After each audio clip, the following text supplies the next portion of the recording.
What's happening, L2G? Hey, everybody. How's it going out there? We are actually in the van down by the river. You know the saying. So we're going to speak a little louder, but we wanted to give you this this nice backdraft. Backdrop? Backdrop. Okay, so last week we did a video of wondering if you guys had any questions about our van life. So a few of you sent in some questions. This week we've got answers for you. That's right. So we've got about 6 questions that we're going to go over. That's right. The first question is Question number 1. When are you coming to California to visit your mom? That's Devin's mom. That was the absolute first question we got. She was on it. When are you coming back to Cali to visit your mom? So Mom, we don't have an answer for you, but it'll be sometime in the near future. We love Cali, and we want to get back, and we miss you, and we love you. I would say probably within 6 months. Yeah, within the next 6 months. Yeah. All right, number 2 was, do you ever get tired of living in the van, otherwise known as Pearl? I would say no. Not yet. I mean, we have our days, just like you would at home, you know.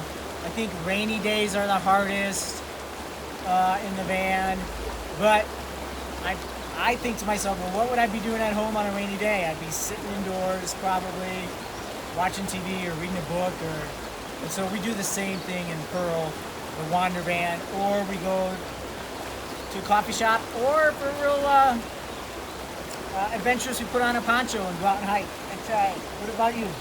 When we're getting tired of living in the van, that usually means we need to move the van. It's not usually the van, it's usually the place. Yeah. And so we'll either go to a Harvest Host, which is fun to go to a brewery or a museum or something like that, and just kind of mix it up a little. Yeah, Harvest Toast, we've told you, is a membership base where with your membership you can stay at local breweries, local wineries, local museums, farms. Bowling alleys. Yeah, anywhere, and you can stay there, kind of explore the place, and you get a night free on their property. So, getting tired of living in the van? I think we have our moments like we do in the house, but it's really not the lifestyle. Like Susie said, it's maybe we need to move, it's a rainy day, I don't know. And if we ever did get tired, we would get an Airbnb, but it just doesn't happen. Or we would, buy a house and settle down. So it hasn't happened yet. There's a lot to see out there.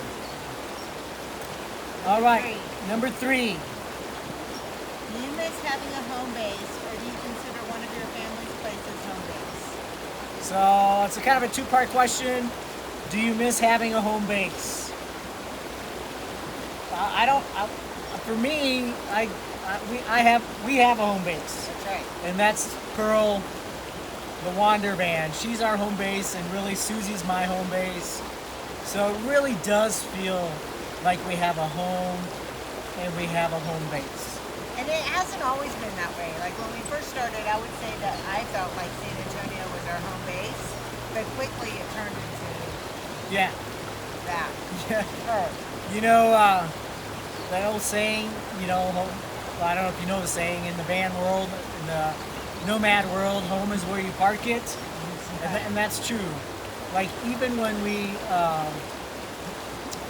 go to a friend or a family's place to visit, which is quite often, that's part of the freedom of being on the road, we stay in Pearl. We sleep in the van if the weather's permitting. We sleep in the van because it's our home. That's our home base. So I guess that kind of answers.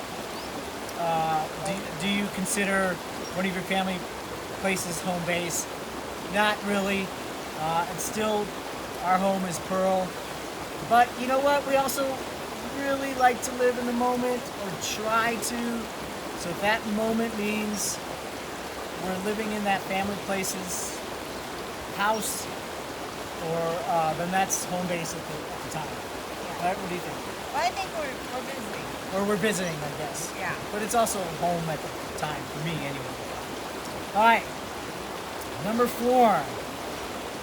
What do you do with cash when you go on a really, really long hike? Well, he comes with us. He is hiked. What's the most he's hiked? 18 miles? No, he didn't do the 18. He did 15 miles in Hot Springs, Arkansas. Remember that? Yeah. He did 15 miles. But he's climbed Mount Washington with us. The only time we can't take cash is when we're in a national park. That's right. And he stays in the van. We have a fan in the van. Try to park in the shade. Park in And the shade. It usually is like 70 degrees, so it's not hot. Yeah, we try to chase good weather. So he's never left in the van in heat. That's his home, and he loves being in his kennel. I mean, he'd much rather be with us on a hike for sure. But yeah, he's in the van with the fan on. Speaking of cash, you guys can see him. He'll come with us, and a lot of times we don't visit national parks for a very long time, just because he can't be with us, and we love having him with us. And usually, right outside the national parks, it's just as beautiful. Like there's no boundary on beauty, so there's beauty outside the national parks, and he can be with us. All right, Number 5. number 5. Do you buy T-shirts from every new place you go? No. Well, only because, well, there's a lot of reasons, but one, we only have 3 small drawers for all our clothes, and so that would quickly be used for T-shirts. Yeah, 3 each. Yeah. Yeah. And then 2, but what we do buy are stickers. We buy stickers from a lot of places we go. Yeah, stickers or magnets. We are hooked. If any of y'all have seen Pearl or watched the videos of Pearl on the inside, that's our decoration. Stickers of everywhere that we go. So, or magnets, because it's metal, we can move magnets around. So no T-shirts. I think we've bought one over the 4 years. Yes. And it was a cute tank top that Susie wanted from a winery, right? That's right. Yeah. All right. That was number 5. Last one, number 6. How do you budget your money? How do you budget your money? Probably very similarly like you do. Yeah, who knows? I mean, we have a certain amount that we budget to spend each month, and then it's broken down into categories. So clearly we have, insurance for the van, cell phone. Those are the 2 Gas. bills that we have, like bills. Yeah, and then we have a bucket for gas. Oh, we have Planet Fitness bill. So I'm trying to think of our bills, like phone, van insurance, and Planet Fitness where we take showers, Professional stuff. work stuff, like all this video stuff costs money. My stuff to remain a personal trainer, Susie's speech therapist, work stuff, all that. But it is nice not to have a house bill or cable bill or water bill, or that's kind of liberating. And then we have our, like Susie said, our food budget, our gas budget, our entertainment type budget that we allot each week. But I think the difference is that I never did before I met Devin was we write down every single thing that we buy. We mark it and we account for every penny that we spend. Yeah, we write it down, every single penny. And so when you're writing down every penny that you spend, like Dave Ramsey. Yeah, or like every time you go to a gas station, you buy a drink, suddenly you're aware of every dollar you spent.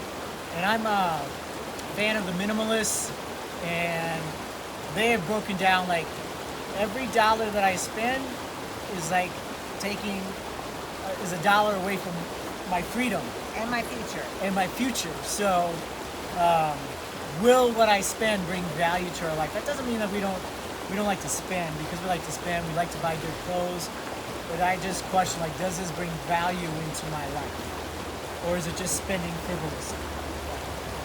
So writing things down is really and it's painful sometimes. Like, we don't want to write everything down, but it just makes us aware of what we spend, and then we tally it up at the end of the month, put it on a spreadsheet, and every quarter we kind of readjust, and if we need to re-budget, add money from somewhere, or take away from somewhere, we do that as well. We do have a savings emergency fund for Pearl, because most likely we've learned over the 4 years that she's going to have something go wrong with her. Doctor, kind of like savings in case somebody breaks a rib or two. But anyway, probably like Susie said, very similar to how you guys budget. Let us know. But we do have to be aware of every penny we spend, because we work very minimally, and we work to make enough money for the upcoming year. And we have a year in the rears. All right, hold up. We thought we were done. That's right. But literally as we were recording this video, we had 4 more questions come through. So let's get into these questions. They're good ones. Yeah. So we gotta answer them. Number 1. Have you ever slept outside the van? No. No. No. We've talked about it, and we've slept with the doors open, and then it's rained, and we have to get up in the middle of the night and close them, or it's gotten really cold, and we closed them, but... Or we've slept with them open. Yeah. Yeah. But it's just hard when your bed is right inside the van. It's so comfy. Yeah, we don't have a good sleeping system for our tent yet, so... Yeah. We've talked about tenting, like backpacking and tenting, but I don't know if that's ever going to happen. We just love our bed. And best sleep is like right here next to a river. Your perfect, what do they call it, white noise? Yeah, sound machine. With the doors open, that would be amazing. Let's see, what do y'all do while, question number 2. What do y'all do while driving? Listen to music, listen to podcasts, listen to books, talk. Sing. That's what she asked, those options. And we do all of those. That's right. And we do sing. Yeah. And it's kind of fun to listen to different things. Like we go through different seasons. Like sometimes we're really into listening to books, and then sometimes we're really into music, and it just changes. Sometimes we just drive and we're silent, and maybe a conversation will come up, and maybe it doesn't. But yeah, all of the above, and sing. Number 3. Number 3. How many times a week do you go to the store? Yeah, to the grocery store. Well, go ahead. I would say probably twice, and a lot of times we just go for vegetables and milk. Vegetables, milk, fruit, vegetables, and milk. And really, it's not much different than at home, because we could stock up on canned goods, but even at home, we have to go every... Not at home. Home is our van, but back in San Antonio, when we had a home, we would go twice a week anyway. So it's really not much different. The difficult thing is when you're in a mountain village and it's kind of a food desert, it's hard to get, groceries. Or either it's a food desert, or you're paying $17 for a gallon of milk. Yeah. But anyway, all right. And then the last one. We might have answered, do you ever get bored? Yeah. I mean, do you guys get bored in your house? Yeah, we get bored sometimes. Probably, a lot less than we did when we lived in a brick and mortar. But because we have options, we can get up and go and drive and find someplace cool. But yeah, we get bored. Yeah. I think the difference between being bored here and when I worked a regular job and lived in a home is that I have more choices. Yeah, more options. How to fix that boredom. Right. So I'm not always eating all the time when I get bored, which I still do. Anyway. But those are all really great questions. Great questions. And thanks for sending them. And if you guys ever want to share your answers to any of these questions, feel free to do so in the comments. Let us know your thoughts. We can always do a round 2 of more questions. But it was just funny that these came in while we were recording this, so we wanted to answer them. But thanks for sending them. Thanks for sending them. We love the L2G community. We feel you love on the road. We've said that before. And thanks again. Until next time. Thanks, guys. Much love. Be good to yourself. Be good to somebody else. Peace out.